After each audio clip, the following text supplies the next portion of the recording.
ടീച്ചറാണ് കേട്ടോ. കുട്ടികളോട് മാത്രമല്ല രക്ഷിതാക്കളോട് കൂടിയാണ് ടീച്ചർക്ക് പറയാനുള്ളത്. നിങ്ങൾ കണ്ടു അല്ലേ, എഴുതാനും വായിക്കാനും ഒക്കെ പഠിച്ചു തുടങ്ങുന്നേ ഉള്ളൂ മക്കളെ. അക്ഷരങ്ങളിലൊക്കെ പിച്ച വെച്ചതാ നടന്നു തുടങ്ങിയിട്ടേ ഉള്ളൂ. അപ്പോൾ എൻ്റെ മക്കൾക്ക് എല്ലാവർക്കും നല്ല രീതിയിൽ അക്ഷരങ്ങൾ പഠിക്കണം, ചിഹ്നങ്ങൾ തെറ്റാതെ എഴുതണം. ഇതിനൊക്കെ എന്താണ് മാർഗം എന്ന് നമ്മൾ ഇങ്ങനെ ആലോചിച്ച് നടക്കൂലേ.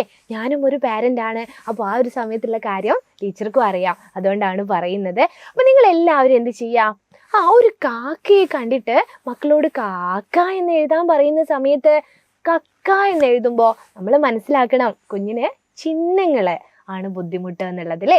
അതുപോലെ മാല കാണിച്ചിട്ട് അത് എഴുതാൻ പറയുമ്പോൾ മാലയ്ക്ക് പകരം മല എന്ന് എഴുതുന്നോ എന്ന് ആലോചിച്ച് നോക്കിയേ, അവിടെയും പ്രശ്നം ചിഹ്നങ്ങൾ തന്നെയാണ്.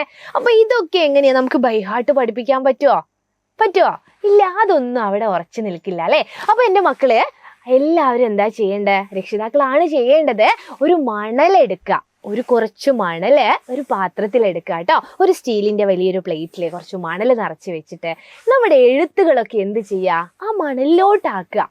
വളരെ എഫക്റ്റീവ് ആയിട്ടുള്ള ഒരു രീതിയാണ്. മോണ്ടിസോറി മെത്തേഡ് പ്രകാരം ഇതൊക്കെ വളരെ വളരെ എഫക്റ്റീവാണ്, റിസൾട്ട് ഉള്ള കാര്യമാണ് എന്ന് കണ്ടെത്തിയിട്ടുണ്ട് കേട്ടോ. അതുകൊണ്ടാണ് ടീച്ചർ പറയുന്നത്. അപ്പോൾ നിങ്ങൾ എന്ത് ചെയ്യുക, ഈ ഒരു പ്ലേറ്റിൽ നമ്മൾ എന്ത് എഴുതുക, ഓരോ അക്ഷരവും ചിഹ്നങ്ങളും ഇങ്ങനെ കൈ പിടിച്ച് മക്കളെ കൊണ്ട് എഴുതിക്കുക. അപ്പോൾ കാക്കയ്ക്ക് പകരം അവർ കക്കാന്ന് എഴുതില്ല, പാമ്പിന് പകരം അവർ പമ്പ് എന്ന് എഴുതില്ല, മാലയ്ക്ക് പകരം മല എന്ന് എഴുതില്ല.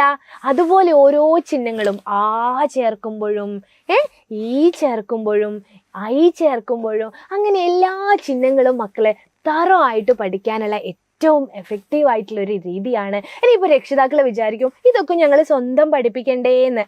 വേണ്ട, ഇനി അടുത്ത ക്ലാസ് മുതൽ ശ്രുതി ടീച്ചർ ഒരു മീനുക്കുട്ടിയെയും കൂട്ടിയിട്ടാണ് വരിക. അവളും അവളുടെ അമ്മയും എങ്ങനെയാ പഠിക്കുന്നത് നമുക്ക് കണ്ടറിയാം.